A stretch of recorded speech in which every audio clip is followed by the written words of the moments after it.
What's up, you guys? I was watching a movie last night and I realized, bro, I realized something just last night.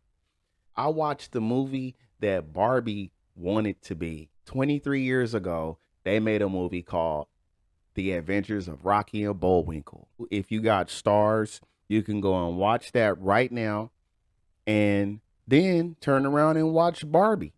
And you tell me what's going on, bro. Now, first, before I get into anything, let me see if there's any reviews here. I see a review for Rocky and Bullwinkle. I'm gonna see if they got a review here for Barbie on the IMDb page. Barbie, a multifaceted exploration of femininity, consumerism, and existentialism. Existentialism. People always like to use big ass words and shit. They ain't saying shit. I got free tickets for a preview, and to be honest, I was more than a little embarrassed to go. I did not tell a soul. As a cool middle aged gentleman, if word got out, this could have really affected my street cred. Anyway, I embraced the journey, and I'm glad that I did.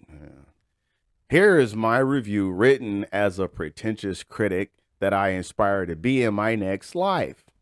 Okay, so this is just a regular person.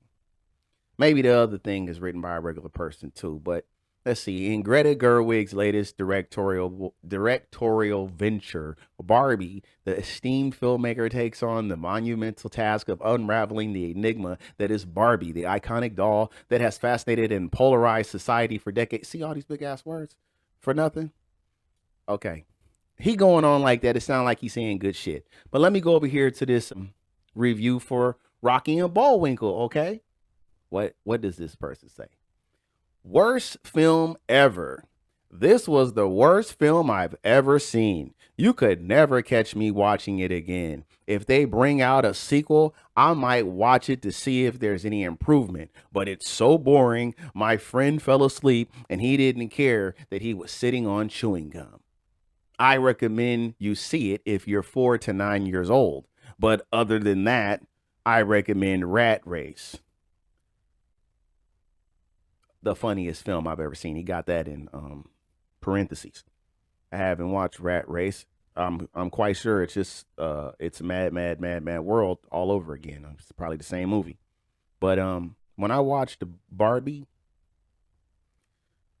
I had to do something else halfway through the movie, bro. Everything's a fucking lecture. All right, you go to the movies and you buy a ticket, and now you're getting lectured.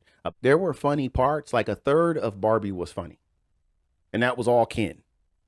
That was all Ken. When I sat down to try to watch the movie again, and then I got through it, I was like, hey, I stopped watching this right before it got funny, because when Ken showed up in the real world, that's when it got funny. Okay, and then after that, it started to not be funny anymore. They've been talking about Barbie for years, making this movie and doing all kinds of shit and trying to figure out what they was going to do. We didn't know they was just going to steal the script from Rocky and Bullwinkle, because that's what they did. Rocky and Bullwinkle had a problem in his world. So he wanted to talk to somebody about it. He ends up in the real world and decides if he could talk to somebody in the real world about it, maybe they could do something about it in his world. Barbie and Ken do the same shit, except Barbie's told, because she starts like recognizing that there might be problems, something might be wrong. And so then she takes that to the real world to find out if she could do something about it. Now, Ken brings the real world back with him, or parts of what he considers to be the real world, and then they try to throw that in your face. At least in Rocky and Bullwinkle, there was a girl who was an FBI agent, okay? And she was trying to help Rocky and Bullwinkle, just like the woman in Barbie. She was just like ecstatic when she saw him. She loved Rocky and Bullwinkle, and she tried to play it down like she didn't so she could stay on the job, because she's an FBI agent, right? So while helping them out, she meets a guy, and they're good together. Their inner child comes out, and you see that, and that's really cool. It brings them together, regardless of their little differences. Barbie didn't do that at all. It seemed kind of strange. Barbie and Ken are literally made for each other. But then you gonna make a movie saying they're just friends, or they're not even friends really. You know what I mean? What are they? They just in the same world for no reason. Rocky and Bullwinkle, at least they had an actual villain in the movie. It was really bad TV. And that's everybody's villain right now. Why put out movies that's pushing a message to separate people?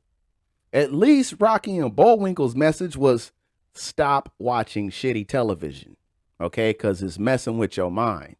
And the movie was hella funny, bro. Like, it was genuinely hilarious.